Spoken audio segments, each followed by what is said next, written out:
5月30日，我們的主要目標。4月堅守他的主要目標，他的正向影響就越遠大。AA 歷史第109頁英文版。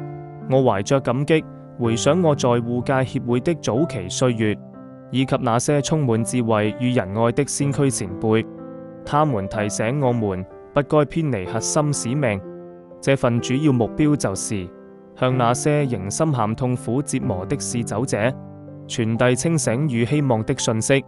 我向所有在護戒協會默默付出的人致敬，他們看重的是4的使命榮耀，而非個人的名聲利益。